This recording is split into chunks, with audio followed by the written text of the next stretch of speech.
Today, we're going to be discussing how to improve the quality of strike, get that pure ball turf contact. And actually, we're going to be going into whether we should be shifting our pressure or our weight. And this is a big concept issue a lot of golfers have. I see a lot of golfers trying to shift their weight, and their concept with that is they've got to be moving off the golf ball. Now, it's absolutely fine to move a little bit with our head off the golf ball. But if we get excessive movement here and we start seeing that pressure moving to the outside edge of our trail foot, it's a long way to get back here to get that ball turf strike. And a lot of golfers struggle with that. We tend to see ground first, fat shots, heavy shots. So what we're going to be talking about is how we should actually be shifting our pressure rather than moving our mass. So in our backswing, the easiest way to get our pressure into our trail foot is to feel like we unweight our lead side. So rather than moving to get the pressure over here or the weight over here, this is often the misconception, I'm going to feel like I take pressure out of the trail foot to put it into the lead, take pressure out of the lead foot to put it into the trail foot here in the backswing.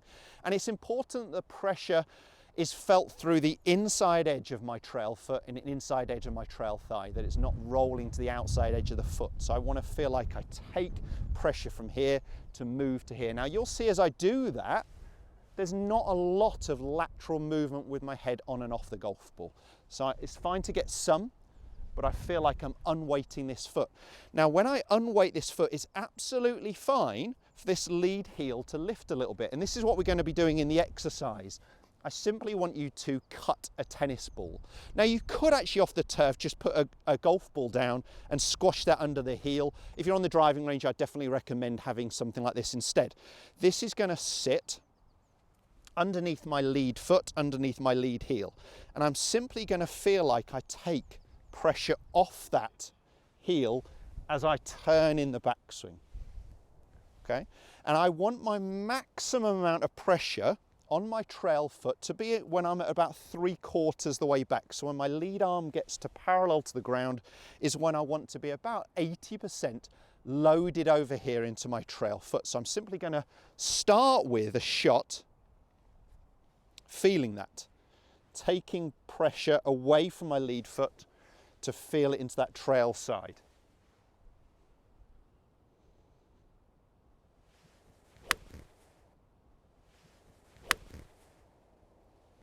Okay, so didn't get the divot strike there, but I definitely got a good contact, good ball flight, very, very happy with it.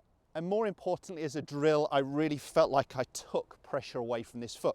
We're going to go actually a little stage further and talk here about the transitional movement, because this is a really important part of the golf swing. What we see with elite golfers is they hit their peak pressure onto their trail foot when they are 3/4 the way back, as I already mentioned, when their lead arm is parallel to the ground. As they're actually finishing their arm swing, their pressure is already starting to move back towards the target. And often at the top of the backswing, they're somewhere closer to 50-50. And that's why this is such a good exercise. We're going to be taking pressure away from that lead foot to here. And as my arms finish, I'm just going to simply feel like I move back to somewhere closer to 50-50, so I can start to feel like there is a certain amount of squash down into that ball.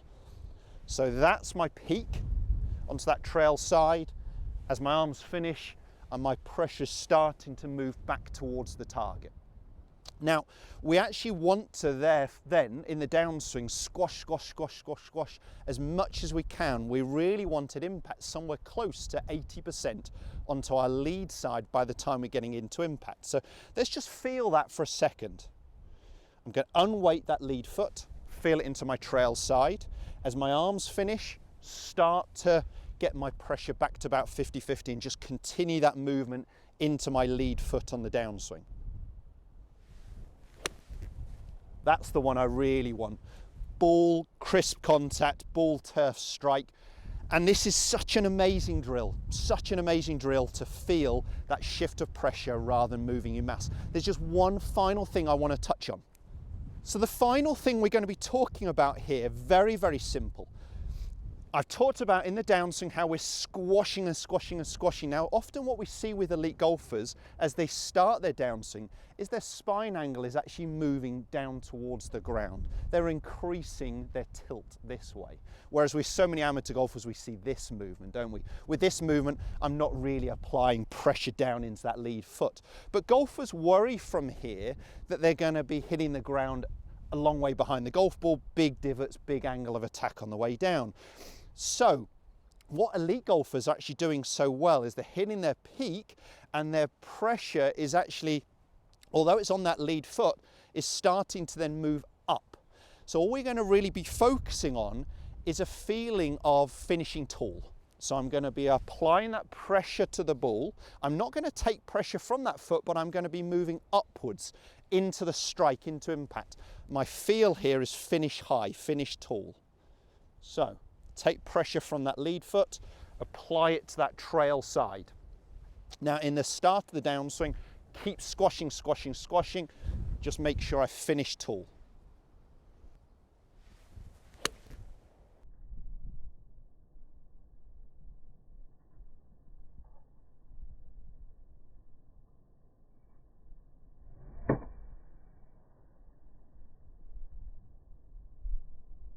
And really get that big PGA pose, nice tall finish position, extended spine angle.